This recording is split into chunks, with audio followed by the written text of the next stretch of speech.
Hello everyone. ఈరోజు మనం 10th class social స్టడీస్లో భాగంగా ఫైనల్ ఎగ్జామ్కి కావలసిన సిరీస్లో forest and wildlife resources chapter నుంచి, అంటే జాగ్రఫీలో సెకండ్ చాప్టర్ అయిన forest and wildlife resources చాప్టర్లో ఉన్న ఇంపార్టెంట్ క్వశ్చన్స్ ఎక్స్ప్లెయిన్ చేసుకోబోతున్నాం. ఎస్సీఆర్టీ రిలీజ్ చేసిన బ్లూ ప్రింట్ ప్రకారము ఈ చాప్టర్ యొక్క వెయిటేజ్ 4 మార్క్స్. అంటే ఒక్క 4 మార్క్స్ క్వశ్చన్ వస్తుంది. ఆ ఒక్క 4 మార్క్స్ క్వశ్చన్ అంటే జాగ్రఫీ మొత్తం మీద 2 4 మార్క్ క్వశ్చన్స్ వస్తాయి. రెండిట్లో ఒకటి forest and wildlife resources నుంచి, ఒకటి మినరల్స్ అండ్ ఎనర్జీ రిసోర్సెస్ నుంచి వస్తుంది. అంటే 2 4 మార్క్ క్వశ్చన్స్ ఒకటి ఈ చాప్టర్ నుంచి రావడం జరుగుతుంది. కాబట్టి ఈ చాప్టర్లో ఏవేవైతే ఇంపార్టెంట్ క్వశ్చన్స్ ఉన్నాయో వాటిని ఇప్పుడు ఎక్స్ప్లెయిన్ చేసుకుందాం. మొదటగా ఫస్ట్ క్వశ్చన్ చూద్దాం. మొదటి క్వశ్చన్ చూడండి.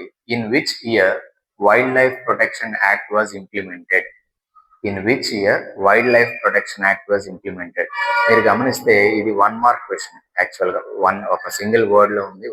ఒక ఇయర్ మెన్షన్ చేయడం 1972. కానీ 4 మార్క్స్లో ఉపయోగపడుతుంది. 4 మార్క్స్లో ఎక్కడన్నా ఈ స్టేట్మెంట్ రాయడానికి ఉపయోగపడుతుంది. Wild life protection act 1972, wild life protection act was enacted in the year 1972 అనేది రాయడానికి ఉపయోగపడుతుంది.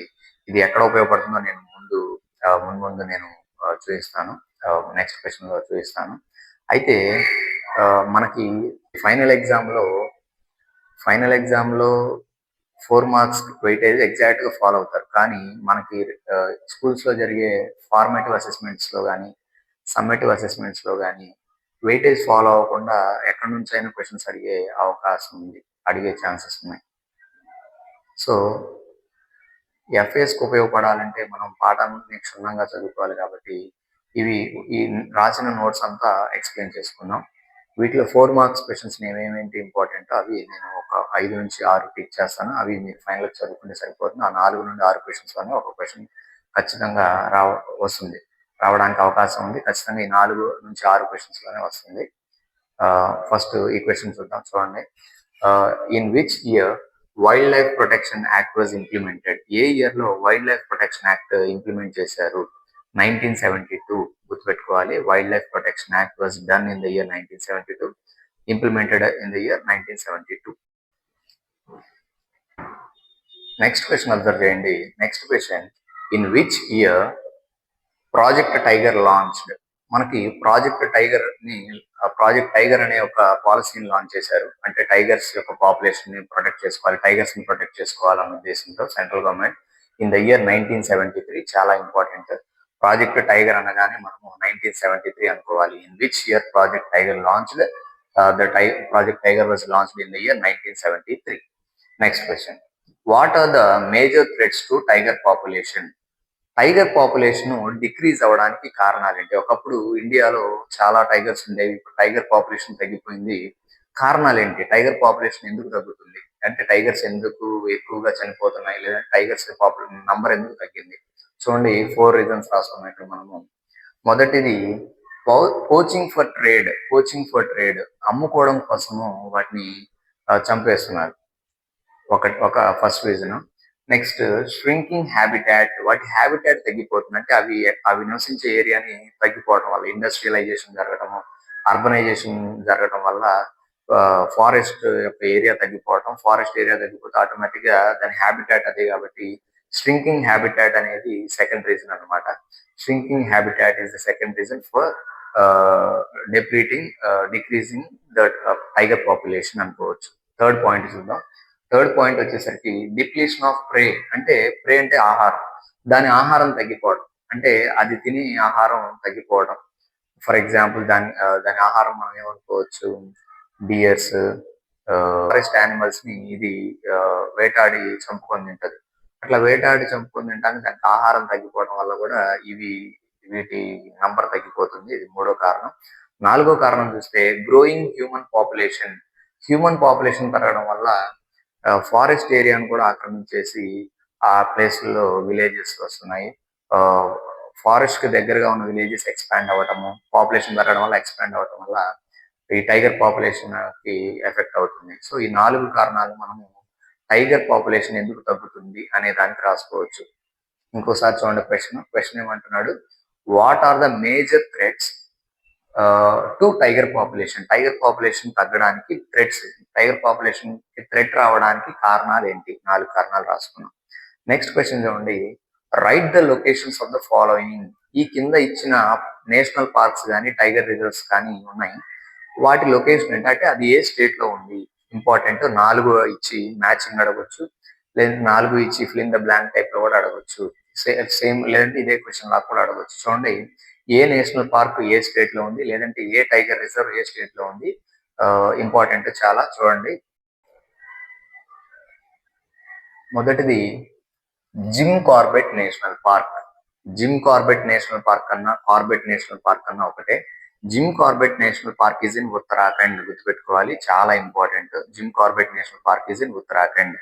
Next second, Sundarbans national park. Sundarbans national park ఎక్కడ ఉంది? వెస్ట్ బెంగాల్ లో ఉంది. Next Bandhavgarh national park is in Madhya Pradesh. Next Sariska wild life sanctuary. Sariska అనేది ఒక టైగర్ రిజర్వ్ కూడా ఉంది. సరిస్కా టైగర్ రిజర్వ్ ఉంది, సరిస్కా వైల్డ్ లైఫ్ శాంక్చురీ ఉంది. ఈ రెండు కూడా రాజస్థాన్ లో ఉన్నాయి. Sariska is in Rajasthan. Next Manas tiger reserve is in Assam. Assam. Next Periyar tiger reserve is in Kerala. ఇట్లా వీటిలో ఏవో ఒక 4 అడిగి 4టికి ఏ స్టేట్ లో ఉన్నాయనేసి అడగొచ్చు. 4 మార్కుల క్వశ్చన్, ఈ చాప్టర్ వెయిటేజ్ కాబట్టి ఇలా కూడా అడిగే ఛాన్సెస్ ఉన్నాయి. గుర్తుపెట్టుకోవడానికి ప్రయత్నం చేయండి. ఇవి ఇక్కడే కాకుండా రేపు కాంపిటేటివ్ ఎగ్జామ్స్ లో కూడా చాలా important. 10th class geography, 9th class geography competitive exams లో చాలా ఇంపార్టెంట్ అనమాట. ఇక్కడ చాలా ఇంపార్టెంట్ బిట్స్ అనుకోవచ్చు ఇవి. నేషనల్ పార్క్స్ కానీ, టైగర్ రిజర్వ్స్ కానీ, వైల్డ్ లైఫ్ శాంక్చురీస్ కానీ. మరొకసారి చూద్దాం. చూడండి, Jim Corbett national park is in Uttarakhand. Next Sundarbans national park is in West Bengal. Bandhavgarh is in Madhya Pradesh. Sariska is in Rajasthan. Manas is in Assam. Next Periyar is in Kerala. గుర్తుపెట్టుకోవాలన్నమాట 4 క్వశ్చన్స్. నెక్స్ట్ 4 నేషనల్ పార్క్స్ ఎక్కడ ఉన్నాయి గుర్తుపెట్టుకోవాలి. అడిగే ఛాన్సెస్ ఎక్కువగా ఉన్నాయి. నెక్స్ట్ క్వశ్చన్ చూడండి, what are the different types of forest? Forest ని మనము అడ్మినిస్ట్రేటివ్ కన్వీనియన్స్ కోసం, అడ్మినిస్ట్రేషన్ ఈజీగా ఉండడం కోసం 3 రకాలుగా డివైడ్ చేసాం, క్లాసిఫై చేసాం. Forest are of 3 types based on administrative convenience. Administration కి ఈజీగా ఉంటుందని ఫారెస్ట్ ని 3 రకాలుగా క్లాసిఫై చేయడం జరిగింది. వాటిలో మొదటిది రిజర్వ్డ్ ఫారెస్ట్, రెండవది ప్రొటెక్టెడ్ ఫారెస్ట్, మూడవది unclassed forest. Reserved forest, protected forest, unclassed forest అన్నమాట.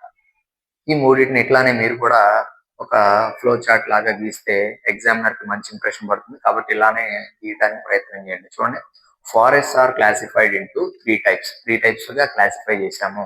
ఫారెస్ట్ అనేట్లాగా ఫ్లో చార్ట్ తీసుకున్నాము. Reserved forest, protected forest, then unclassed forest అన్నమాట. ఇప్పుడు ఒక్కొక్కటిగా చూద్దాం. రిజర్వ్డ్ ఫారెస్ట్ అంటే ఏంటి? మన ఇండియా మొత్తం మీద reserved forest nearly more than 50%, more than half ఉన్నాయన్నమాట. అదే రాసే చూడండి, more than half of the total forest is under reserved forest. ఇండియాలో ఉన్న ఫారెస్ట్ ఏరియా మొత్తాన్ని 100% అనుకుంటే మోర్ దాన్ హాఫ్ అంటే 50% కంటే ఎక్కువ ఈ రిజర్వ్ ఫారెస్ట్ కింద ఉంది. రిజర్వ్ ఫారెస్ట్ అంటే ఏంటంటే, ఈ రిజర్వ్ ఫారెస్ట్ లోకి హ్యూమన్స్ యొక్క యాక్టివిటీస్ ని ఆపేస్తారు, స్టాప్ చేస్తారు. హ్యూమన్ యాక్టివిటీస్ ని ఎక్కువగా అలో చేయరు. ఏదన్నా చెట్లు కొట్టడం కానీ, లేదంటే యానిమల్స్ కి గ్రేజింగ్ తీసుకెళ్ళడం కానీ, ఇట్లాంటివి అక్కడ నిషిద్ధం అన్నమాట. ప్రొహిబిట్ చేస్తారు అక్కడ. నెక్స్ట్ పాయింట్ చూద్దాం. Reserve forest are most valuable.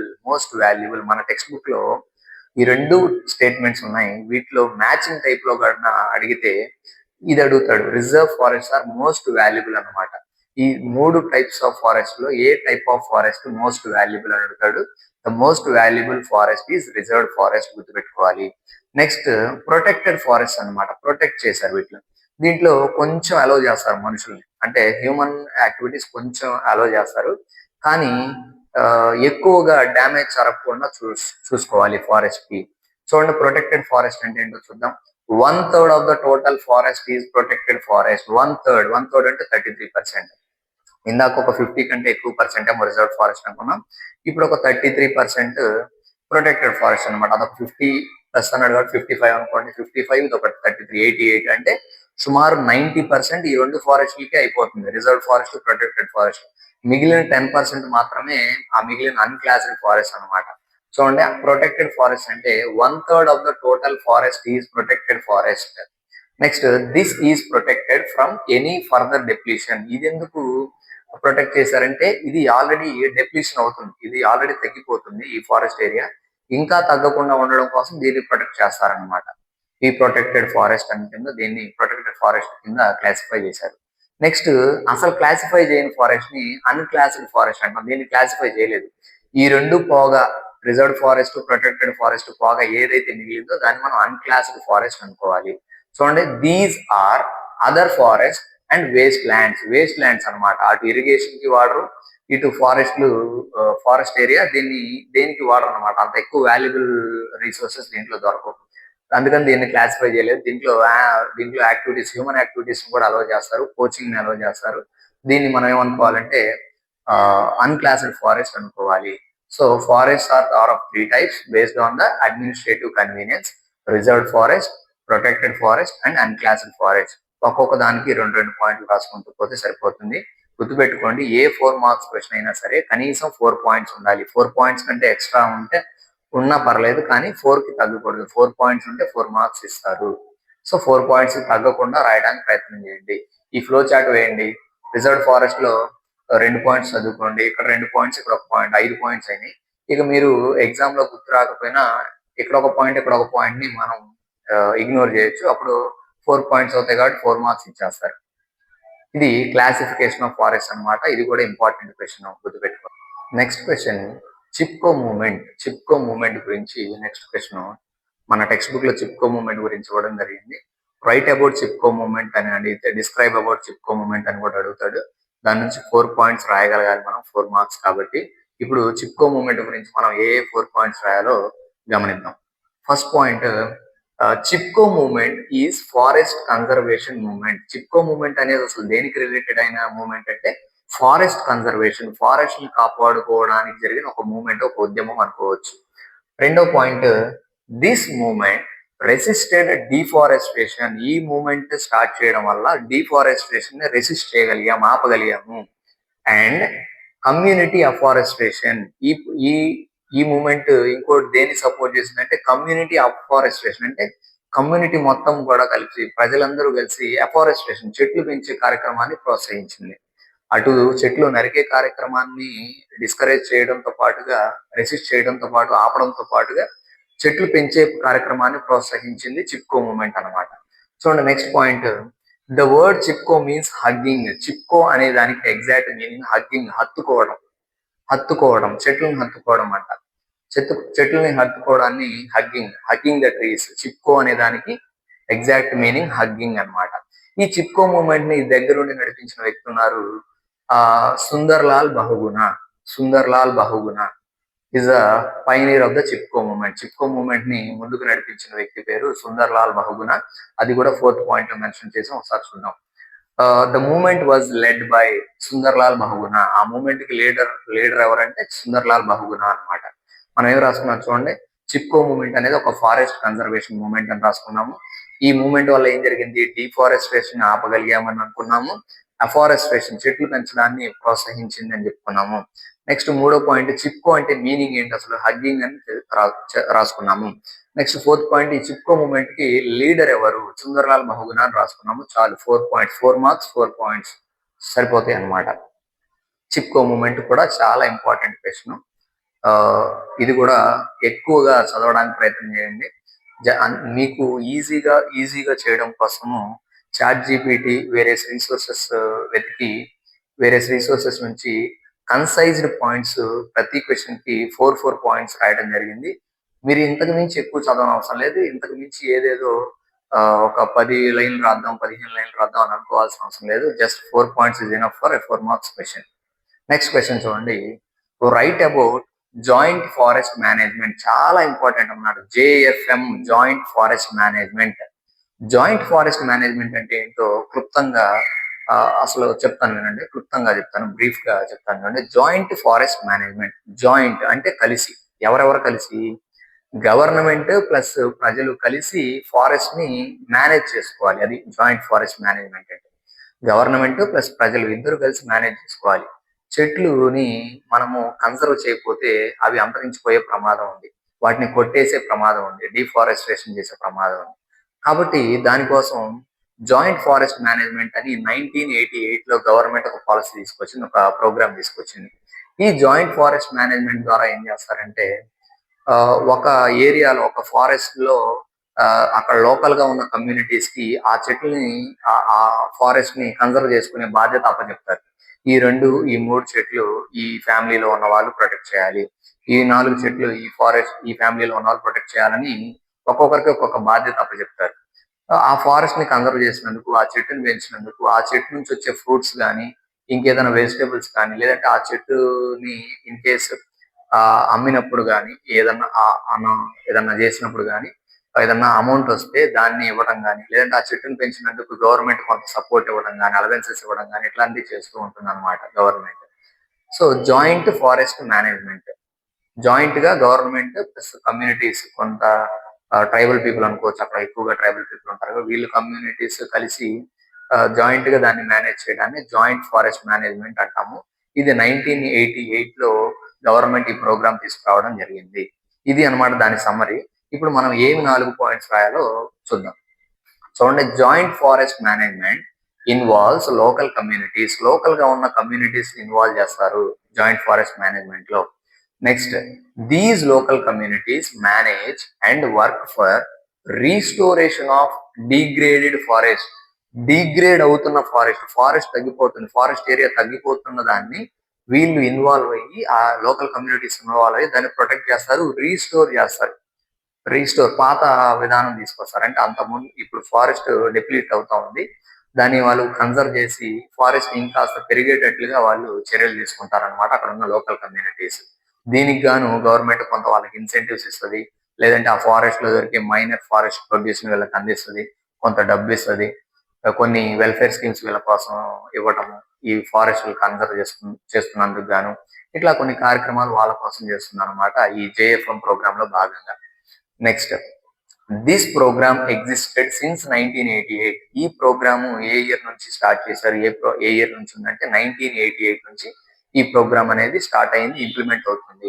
Next, villagers help in protecting forest, in return they get share in forest produce. Villagers ఏం చేస్తారంట, విలేజర్స్ హెల్ప్ చేస్తారు ఇన్ ప్రొటెక్టింగ్ ద ఫారెస్ట్.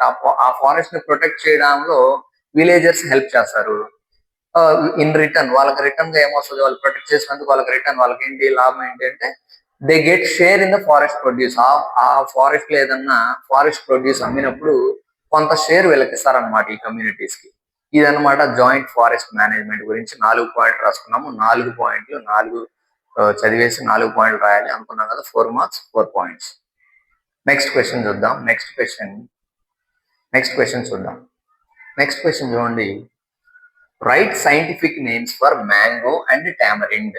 మన బుక్ లో క్లియర్ గా mention చేయడం జరిగింది. మ్యాంగోకి scientific name ఏంటి, tamarind కి సైంటిఫిక్ నేమ్ ఏంటి? 4 మార్క్స్ క్వశ్చన్స్ అడగకపోవచ్చు, కానీ 1 మార్క్ క్వశ్చన్స్ గా ఎక్కడన్నా డివేట్ అయినప్పుడు 1 మార్క్ క్వశ్చన్ అడగొచ్చు, ఎస్సీఎస్ లో ఎఫ్ఏఎస్ లో అడగొచ్చు. కాబట్టి నేర్చుకున్నాం, రేపు కాంపిటేటివ్ ఎగ్జామ్ లో కూడా ఇది బాగా ఇంపార్టెంట్. చూడండి, మ్యాంగో యొక్క scientific name Mangifera indica. Next, tamarind యొక్క scientific name Tamarindus indica, Mangifera indica. రెండు బాగా గుర్తుపెట్టుకోండి, Mangifera indica, Tamarindus indica. Next question చూద్దాము. ఇక్కడ నుంచి టెక్స్చువల్ క్వశ్చన్స్ స్టార్ట్ అవుతాయి అనమాట. అంటే టెక్స్ట్ బుక్ లో బ్యాక్ సైడ్ టెక్స్ట్ బుక్ పాఠం చివరిలో ఇచ్చిన క్వశ్చన్స్. ఫస్ట్ క్వశ్చన్ చదువుతున్నాను, చూడండి. What is biodiversity? బయోడైవర్సిటీ అంటే ఏమిటి? Why is biodiversity important for human lifes? మనుషులకు బయోడైవర్సిటీ ఎందుకు ఇంపార్టెంట్? మానవులు బయోడైవర్సిటీని ఎందుకు కాపాడుకోవాలి, ఎందుకు ఇంపార్టెంట్? ఈ క్వశ్చన్ ఈసారి రేపు ఫైనల్ ఎగ్జామ్ లో అడిగే ఛాన్సెస్ ఎక్కువగా ఉన్నాయి. ఎందుకంటే ఈ చాప్టర్ లో టెక్స్చువల్ క్వశ్చన్స్ 4 టెక్స్ట్ బుక్ లో ఇచ్చిన క్వశ్చన్స్. రెండో క్వశ్చన్ లాస్ట్ ఇయర్ ఫైనల్ లో ఇచ్చాడు. మిగతా 3, 4 క్వశ్చన్స్ కంటే ఈ ఫస్ట్ క్వశ్చన్ ఇంపార్టెంట్. కాబట్టి సెకండ్ ప్రియారిటీ దీనికి అనమాట. First priority already last year ఇచ్చేసాడు. ఇప్పుడు సెకండ్ ప్రియారిటీ ఈ క్వశ్చన్ కాబట్టి ఈ క్వశ్చన్ ని బాగా చదువుకోవాలి. చూడండి, క్వశ్చన్ ఇంకోసారి చదువుతాను. What is biodiversity? Why is biodiversity important for human lifes అన్నమాట. ఫస్ట్ బయోడైవర్సిటీ అంటే ఏంటన్నాడు కాబట్టి బయోడైవర్సిటీ యొక్క డెఫినేషన్ రాయాలి. తర్వాత ఈ ఈ ఈ క్వశ్చన్ లో 2 పార్ట్స్ ఉన్నాయి. వాట్ ఈస్ బయోడైవర్సిటీ అన్నాడు అంటే బయోడైవర్సిటీ యొక్క డెఫినేషన్ రాసుకోవాలి. ఎందుకు ఇంపార్టెంట్ అంటున్నాడు కాబట్టి దాని గురించి ఒక 4 పాయింట్లు రాయగలగాలి. సో ఈ క్వశ్చన్ 2 పార్ట్లుగా ఉంది. 2 పార్ట్లు సాటిస్ఫై అయితే మాత్రమే మార్కులు పడతాయి. చూడండి, ఫస్ట్ పార్ట్ అయిన వాట్ ఈస్ బయోడైవర్సిటీ అంటే ఏంటో డెఫినేషన్ చూద్దాం. బయోడైవర్సిటీ అంటే ఏంటి చూడండి, ద వెరైటీ ఆఫ్ ఫ్లోరా అంటే మొక్కలు, అండ్ ఫానా అంటే జంతువులు. The variety of flora and fauna in a given geographical area, ఒక ఏరియాలో, ఒక కన్సైజ్డ్ ఏరియాలో, ఒక పర్టికులర్ ఏరియాలో ఉన్న flora varieties, fauna varieties is called biodiversity of that area. ఆ ఏరియాకి దాన్నే బయోడైవర్సిటీ అంటాం. అంటే అక్కడ ఉన్న యానిమల్స్ కానీ ప్లాంట్స్ కానీ మనం బయోడైవర్సిటీ అని పిలవాలి. లివింగ్ ఆర్గానిజమ్స్ అనమాట.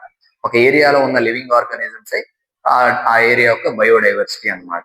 నెక్స్ట్ చూడండి, ఇంపార్టెన్స్ ఆఫ్ బయోడైవర్సిటీ అని సైడ్ హెడ్డింగ్ పెట్టుకున్నాం మనం. ఎందుకంటే క్వశ్చన్ లో రెండో part why is biodiversity important for human lifes అన్నాడు కాబట్టి సెకండ్ పార్ట్ ని మనము సైడ్ హెడ్డింగ్ లాగా చూపించుకున్నాం. ఇక్కడ ఇంపార్టెన్స్ ఆఫ్ బయోడైవర్సిటీ చూడండి. ఇంపార్టెన్స్ ఆఫ్ బయోడైవర్సిటీ అంటే human beings depend on several biotic and abiotic factors for their survival.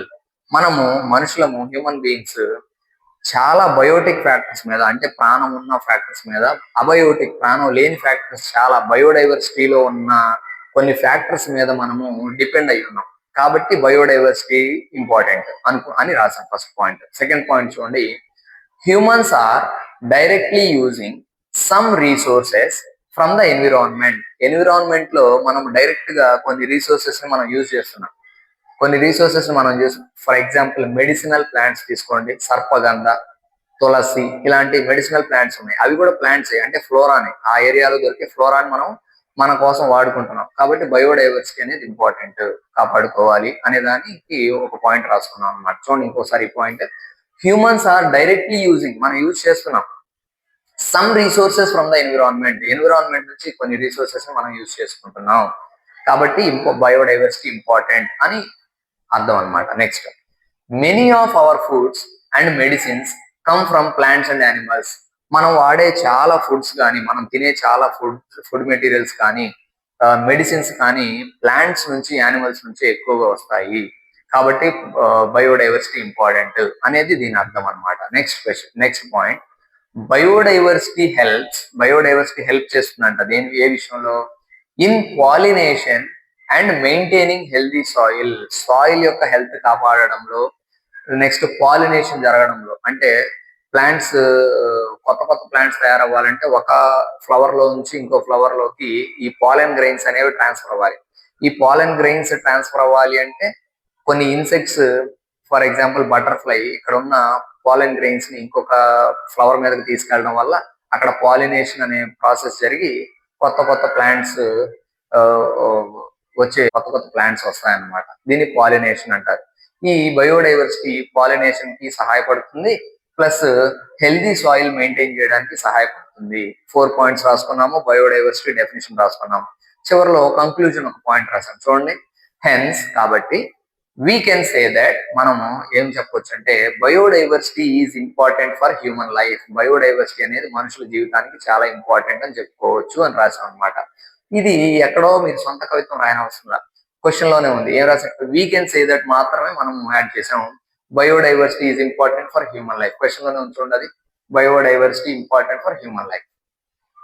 Conclusion ఎప్పుడు క్వశ్చన్ నుంచే డ్రా చేస్తాం అనమాట. ఇది ఇంపార్టెంట్ క్వశ్చన్, చాలా ఈ ఇయర్ ఫైనల్ కి వచ్చే అవకాశాలు చాలా ఎక్కువగా ఉన్నాయి కాబట్టి ఎక్కువగా చదవడానికి ప్రయత్నం చేయండి. నెక్స్ట్ క్వశ్చన్, సెకండ్ క్వశ్చన్ చూద్దాము. సెకండ్ క్వశ్చన్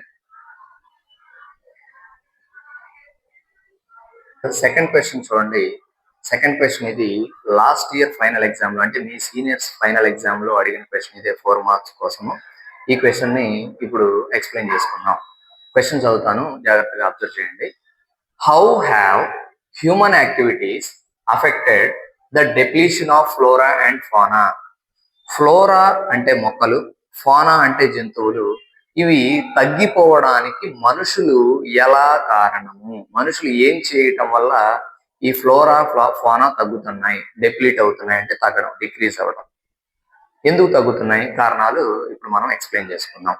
చూడండి, how have human activities affected for the depletion of flora and fauna ఇచ్చినప్పుడు మనము ఒక 5 నుంచి 6 పాయింట్లు రాసుకున్నాము. వీటిలో 4 మెన్షన్ చేస్తే చాలు. 6 చదువుకోండి, 6 ఆ ఎగ్జామ్ టైంలో గుర్తుంటే 6 మెన్షన్ చేయండి, లేదంటే 4 మెన్షన్ చేసినా సరిపోద్ది. 4 పాయింట్స్ 4 మార్క్స్. చూడండి, human activities greatly affect the depletion of flora and fauna.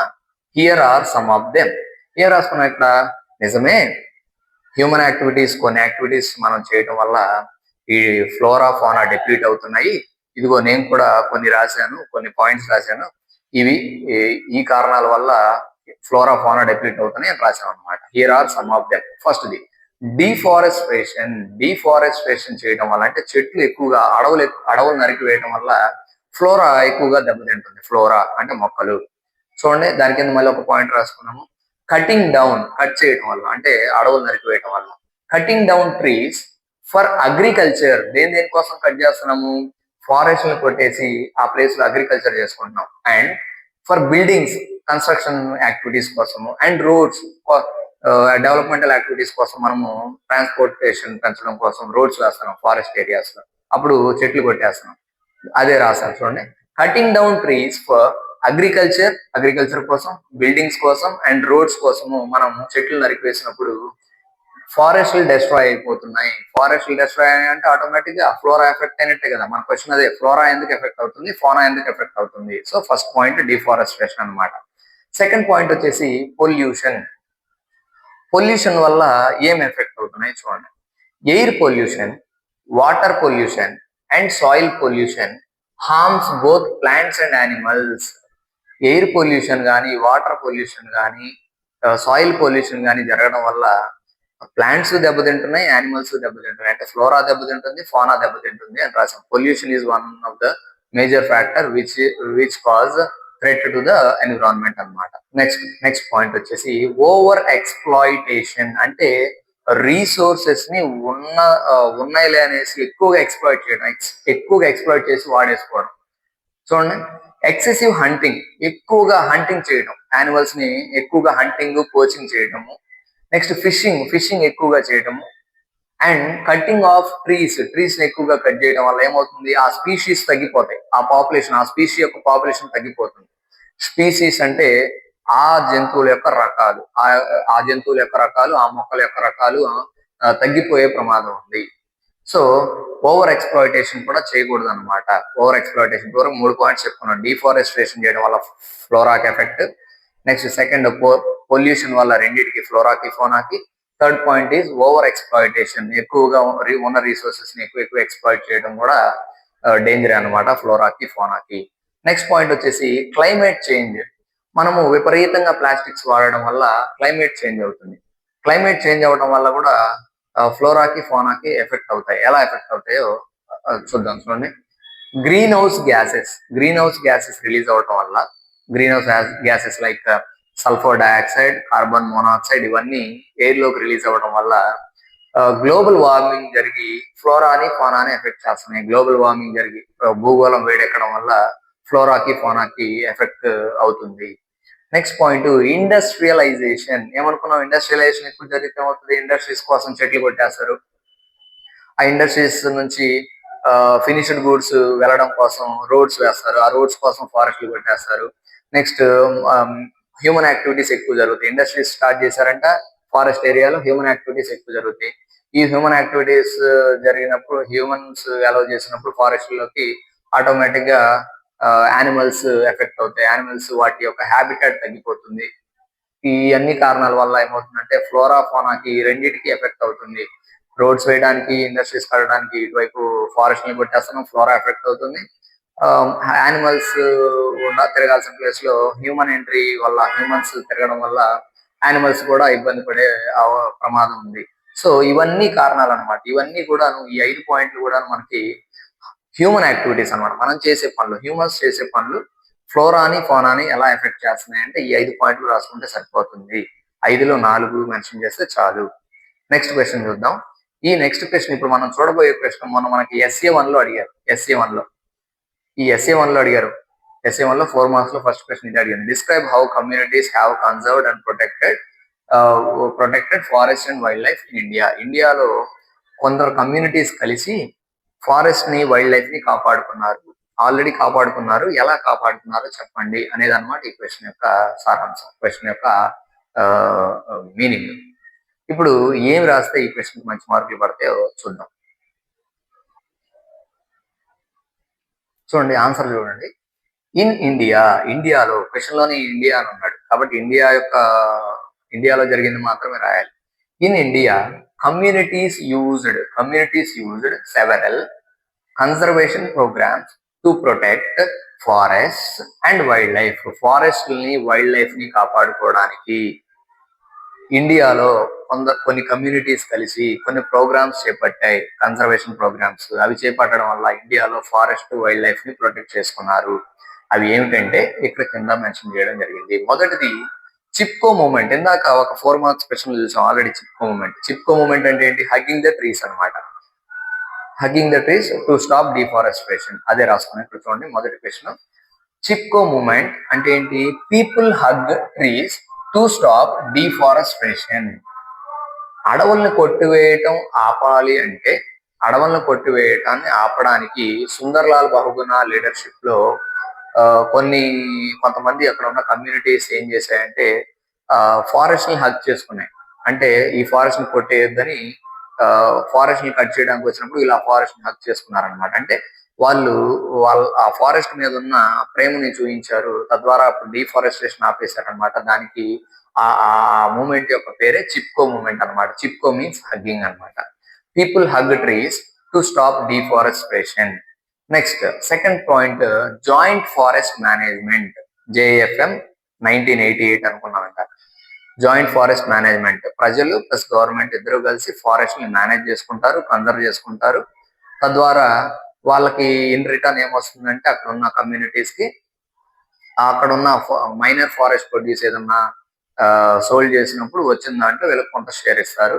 లేదంటే వీళ్ళకి కొన్ని వెల్ఫేర్ ప్రోగ్రామ్స్ ఇవ్వడము, వీళ్ళకి ఎంప్లాయ్మెంట్ కల్పించినట్లుగా కమ్యూనిటీస్ ని ఇన్వాల్వ్ చేస్తారనమాట ఈ జాయింట్ ఫారెస్ట్ మేనేజ్మెంట్ అనే ప్రోగ్రామ్ లో. ఇది కూడా రాసుకోవచ్చు. చూడండి, జాయింట్ ఫారెస్ట్ మేనేజ్మెంట్ అని సైడ్ హెడ్డింగ్ పెట్టుకున్నాము. దీని కింద ఏం రాసాము? Involving local communities. అక్కడ ఉన్న లోకల్ కమ్యూనిటీస్ ఇన్వాల్వ్ చేసి ఏం చేయాలి? టు కన్సర్వ్, కాపాడడానికి ఫారెస్ట్ ని కాపాడుకోవడానికి లోకల్ కమ్యూనిటీస్ ఇన్వాల్వ్ చేయడాన్ని జాయింట్ ఫారెస్ట్ మేనేజ్మెంట్ అంటాము. It was done in the year 1988. Next, wild life protection act 1972. Government ఏం చేసింది? వైల్డ్ లైఫ్ ప్రొటెక్షన్ యాక్ట్ తీసుకొచ్చింది అనమాట. Wild life protection act 1972. ఈ వైల్డ్ లైఫ్ ప్రొటెక్షన్ యాక్ట్ లో భాగంగా ఏం జరిగిందో చూడండి. ఇన్ సరిస్కా టైగర్ రిజర్వ్ అనుకున్నాం ఇందాక, రాజస్థాన్ లో ఉంది సరిస్కా టైగర్ రిజర్వ్ అని. సరిస్కా టైగర్ రిజర్వ్ లో ఏం జరిగింది? In Sariska tiger reserve, Rajasthan, villagers fought against mining by citing wildlife protection act 1972. ఏం చేశారంట? సరిస్కా టైగర్ రిజర్వ్ లో అక్కడ ఇండస్ట్రియలైజేషన్, మైనింగ్ చేస్తున్నారు అనమాట. ఈ మైనింగ్ ని ఆపారు. దేన్ని పాయింట్అవుట్ చేస్తూ? వైల్డ్ లైఫ్ ప్రొటెక్షన్ యాక్ట్ 1972 వచ్చింది, మీరు మైనింగ్ చేయకూడదు ఈ యాక్ట్ ప్రకారం అని కమ్యూనిటీస్ ఇన్వాల్వ్ అయ్యి, విలేజెస్ ఇన్వాల్వ్ అయ్యి ఈ చట్టాన్ని అడ్డం పెట్టుకొని మైనింగ్ ఆపేశారనమాట. తద్వారా ఫారెస్ట్ ని కాపాడారు, వైల్డ్ లైఫ్ ని కాపాడారు. ఇది రాసుకోవచ్చు అనమాట. దీని కింద వైల్డ్ లైఫ్ ప్రొటెక్షన్ యాక్ట్ కింద రాసుకోవచ్చు. నెక్స్ట్, బీజ్ బచావో ఆందోళన్. బీజ్ అంటే విత్తనాలు, సీడ్స్. ఇండిజీనస్ సీడ్స్ ని కాపాడుకోవాలి, ఇండియాకి సంబంధించిన సీడ్స్ ని కాపాడుకోవాలి అనేదే ఈ ఉద్యమం. బీజ్ బచావో ఆందోళన అనమాట. ఇండిజీనస్ సీడ్స్ ని ఎంకరేజ్ చేయాలి. ఇండిజీనస్ సీడ్స్ తో కల్టివేషన్ ని ఎంకరేజ్ చేయడం ద్వారా ఫర్టిలైజర్స్ వాడకం తగ్గుద్ది. HYV seeds, high yielding variety seeds, foreign countries నుంచి వచ్చిన సీడ్స్ ఏమవుతాయంటే జెనెటికల్లీ మాడిఫైడ్ సీడ్స్ అనమాట. వాటికి ఫర్టిలైజర్స్ ఎక్కువ కొట్టాలి, ఇన్సెక్టిసైడ్స్ ఎక్కువ కొట్టాలి, పెస్టిసైడ్స్ ఎక్కువ కొట్టాలి. తద్వారా ఏమవుతుందంటే సాయిల్ యొక్క ఫర్టిలిటీ దెబ్బతింటుంది, ప్లాంట్స్ కూడా. బీజ్ బచావో ఆందోళన తద్వారా ఇండిజీనస్ సీడ్స్ ని కాపాడుకోవటం. చూడండి, this movement is about conservation of indigenous seeds. Indigenous అంటే ఇండియాలో ఉన్న సీడ్స్ ని, ఇండియాకి సంబంధించిన సీడ్స్ ని మాత్రమే కల్టివేషన్ లో వాడడం, వాటిని కన్జర్వ్ చేయటము అనేది దీని యొక్క ముఖ్య ఉద్దేశం అన్నమాట. బీజ్ బచావో ఆందోళన. దీంట్లో కూడా కమ్యూనిటీస్ ఇన్వాల్వ్ అయ్యి ప్రొటెక్ట్ చేసుకున్నారనమాట. తద్వారా వైల్డ్ లైఫ్ ని కాపాడుకున్నారు, ఫారెస్ట్ ని కాపాడుకున్నారు అని చెప్పుకోవచ్చు. ఇది ఇంకొక 4 మార్క్స్ క్వశ్చన్ అనమాట. ఇది థర్డ్ క్వశ్చన్. టెక్స్చువల్ క్వశ్చన్స్ లో ఇప్పటికి 3 క్వశ్చన్స్ ఎక్స్ప్లెయిన్ చేసుకున్నాము. 4వ క్వశ్చన్ చూద్దాము. 4వ క్వశ్చన్ కూడా చాలా ఇంపార్టెంట్. 4వ క్వశ్చన్ కూడా చాలా ఇంపార్టెంట్. చూడండి, 4th క్వశ్చన్ ఏంటో చూడండి. Right A short note on good practices towards conserving forest and wildlife. Forest ని, వైల్డ్ లైఫ్ ని మనం కన్సర్వ్ చేసుకోవాలంటే, కాపాడుకోవాలంటే మనం చేయాల్సిన మంచి పద్ధతులు ఏంటి, మనం పాటించాల్సిన మంచి పద్ధతులు ఏంటివి, మనం ఏం చేస్తే ఫారెస్ట్ ని, వైల్డ్ లైఫ్ ని కాపాడుకోవచ్చు. ఫస్ట్ క్వశ్చన్ ఏమో బయోడైవర్సిటీ అంటే ఏంటి. సెకండ్ క్వశ్చన్ మనుషులు ఏం చేయడం వల్ల ఫారెస్ట్, వైల్డ్ లైఫ్ దెబ్బతింటుంది. థర్డ్ క్వశ్చన్ కమ్యూనిటీస్, కొన్ని కమ్యూనిటీస్ కలిసి ఎలా ఆల్రెడీ కాపాడుకున్నాయి, ఇప్పుడు మనం కాపాడుకోవాలంటే ఏం చేయాలనేది ఫోర్త్ క్వశ్చన్. మనం కాపాడాలంటే ఏం చేయాలి చూడండి. క్వశ్చన్ ఏకి ఇచ్చాం. Question A good practices towards conserving forest and wildlife. అదే హెడ్డింగ్ పెట్టుకున్నాం, side heading good practices towards conserving forest and wildlife. ఏం చేయబోతున్నాం అంటే మనం చూడండి. First point afforestation and reforestation. Afforestation చేయాలి, రీఫారెస్ట్రేషన్ చేయాలి. అంటే ఆల్రెడీ అడవులు ఉన్న చోట అడవులు పెంచాలి. ఆల్రెడీ అడవులు ఉన్నాయి, అక్కడ డిప్లీట్ అయిపోయినాయి. ఒకప్పుడు అడవులు ఉన్నాయి, అక్కడ డిప్లీట్ అయిపోయినాయి. ఇప్పుడు అక్కడ మళ్ళీ అడవులు పెంచాలి. దాన్ని రీఫారెస్ట్రేషన్ అంటాము. అఫారెస్ట్రేషన్ అంటే కొత్త ప్లేసుల్లో ఫారెస్ట్లు పెంచాలి. అంటే కొత్త ప్లేసుల్లో వేస్ట్ ల్యాండ్స్ లో కూడా చెట్లు నాటి ఫారెస్ట్లు పెంచడం అఫారెస్ట్రేషన్. ఆల్రెడీ అంతకు ముందు ఉన్నవి డిప్లీట్ అయితే ఇప్పుడు మళ్ళీ రీస్టోర్ చేయడం రీఫారెస్ట్రేషన్ అన్నమాట. ఈ రెండు కార్యక్రమాలు కూడా గుడ్ ప్రాక్టీసెస్ కింద చెప్పుకోవచ్చు. నెక్స్ట్ పాయింట్ అవాయిడింగ్ డీఫారెస్ట్రేషన్ ఆపేయడం, అంటే అడవులు కొట్టివేయకుండా ఉండడం. Third point wildlife protection laws strict గా ఫాలో అవ్వటం. నెక్స్ట్ కమ్యూనిటీ పార్టిసిపేషన్, అంటే ప్రజలందరినీ ఇన్వాల్వ్ చేసి ఫారెస్ట్ అండ్ వైల్డ్ లైఫ్ ని కాపాడుకోవడానికి కమ్యూనిటీస్ కూడా ఇన్వాల్వ్ చేయటము. నెక్స్ట్ ప్రివెంటింగ్ ఫారెస్ట్ ఫైర్స్ జరుగుతూ ఉంటాయి ఇప్పుడప్పుడు ఎక్కువగా. సౌత్ అమెరికాలో, యుఎస్ఏలో జరుగుతూ ఉంటాయి, ఆస్ట్రేలియాలో ఫారెస్ట్ ఫైర్స్. అడవులకి చిన్న ఎక్కడో చోట హ్యూమన్ మూవ్మెంట్ వల్ల వాళ్ళు సిగార్ దాగో ఎట్లను ఒక చిన్న అగ్గి పొల్ల వేయటము, లేదంటే ఎండలు ఎక్కువగా ఉన్నప్పుడు మండుతుంది, ఫారెస్ట్ ఫైర్ అవుతుంది.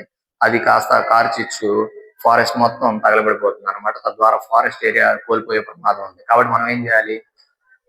ప్రివెంటింగ్ ఫారెస్ట్ ఫైర్స్ ని ఆపాలి.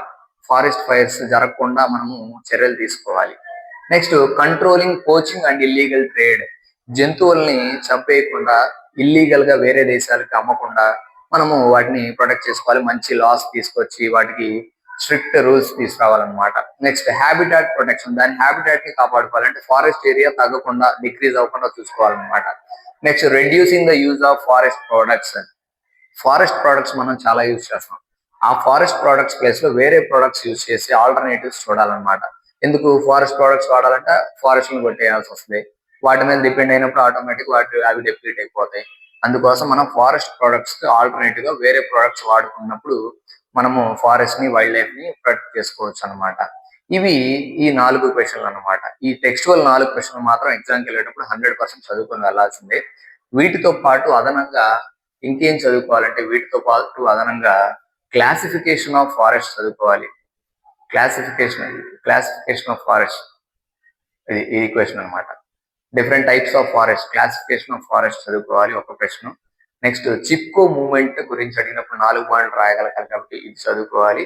Next joint forest management question చదువుకోవాలి. అక్కడ ఒక 4, ఇక్కడ ఒక 3, మొత్తం ఈ 7 క్వశ్చన్స్ మాత్రం పక్కాగా చదువుకొని ఎగ్జామ్కి వెళ్తే మీకు ఈ చాప్టర్ నుంచి 4 మార్కులు ఖచ్చితంగా వచ్చేస్తాయి.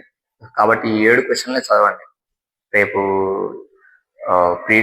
ప్రీ ఫైనల్ కైనా సరే, గ్రాండ్ టెస్ట్ కైనా సరే, రేపు ఫైనల్ కైనా సరే, మూడింటికి కూడా మీరు ఈ చాప్టర్ చదివేటప్పుడల్లా 7 క్వశ్చన్స్ చదువుకుంటే చాలు, మీకు మార్క్ ఎటు పోదు.